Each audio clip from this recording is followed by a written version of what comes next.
Hey guys, alright, so I'm going to show you some hamstring and glute work while you're seated. So it's a lot different.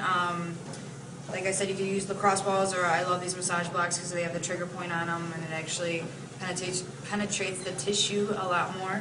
And I don't have to do it for as long, so it's more beneficial and it gets the job done faster.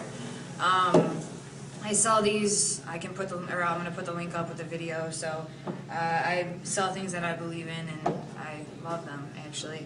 So what we're going to do is give you a little bit of hip mobility and hamstring and glute work while you're seated. So I do this because I'm in school all day long, and I don't really have time to sit there and waste doing recovery. But it's so important for your body, so I try to find time to do it throughout the day because nothing's more important than your body.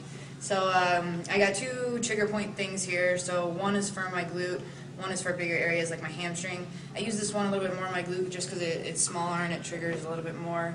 You're going to start up at the glute, come here and just sit on it. You can do this at the same time, but it's more intense when you do one at a time.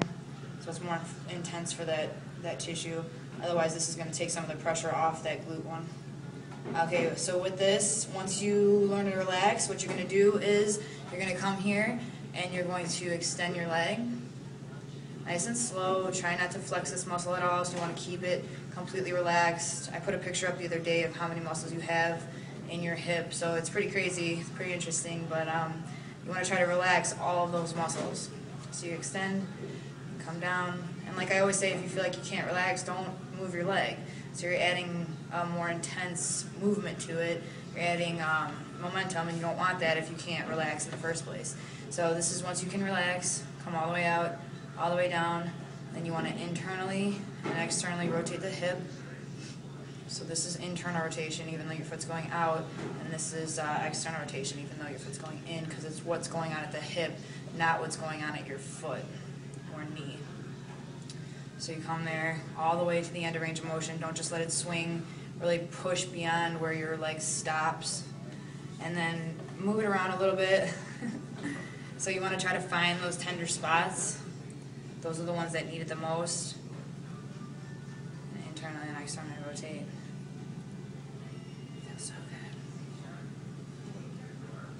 good. Okay, and then you move down the hamstring. So you can find, 5 or 10 spots in there. Hold it for, if it's really bad, hold it for up 1 to 5 minutes. If not, just go ahead and get some movement going on in there so that the muscles can heal and they'll actually get stronger faster for your workout, and you'll recover faster too, so you won't be as sore.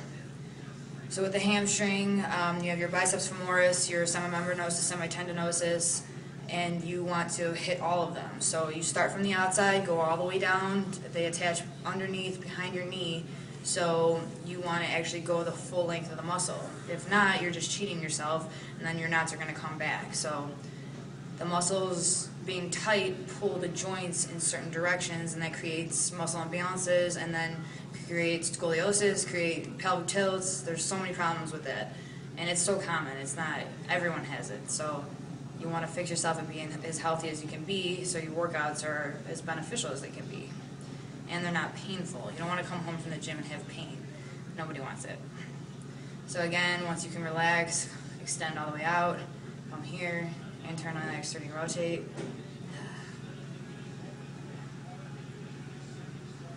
Okay, so you're going to do that all the way down, and then go in a little bit more, and that's going to be the middle part of your hamstring. And I have good body control, so I can move right away and relax my leg. But if you feel like you're tense, don't move your leg, just let it relax. Try to be dead weight. Everything else can flex, but whatever you're working on, try to make it dead weight. You want to get blood flow to that area, and you want to uncontract those muscles so that when you work out the next time, they are actually available for you to work out. So if they're locked in a knot is like that, that's a muscle contraction. If it's not letting loose, you don't have that muscle to fire when you're doing your workout. So your joints are more vulnerable, you're not going to be able to lift as much weight. So staying healthy is just the best thing for you, basically.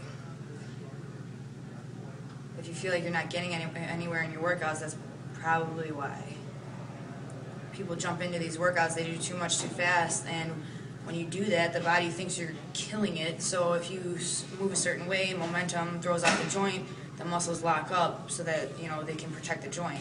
The joints are just ligaments and tendons held in there through tension by muscle force. So if you don't have that muscle force, the body locks it up to create basically fake muscle force. So internally, externally rotate. Try not to lean off of that when you move. Try to stay on it, and then internally and externally rotate. Okay, so all the way down. You can move in even further and get the adductors in there. Remember I said flex your toe to your face the whole time. If you let your leg just slap it, you're not going to get as much of a stretch as you would if you were here. So just think, when you're here, this is actually shortened and it's not giving that tension that it should. So you always keep it in anatomical neutral, and that's with your foot like that. And then go all the way down. Okay? So these are my massage blocks. Keep yourself healthy. Some little recovery work for your lower body. Let me know if you have any questions. Thanks, guys.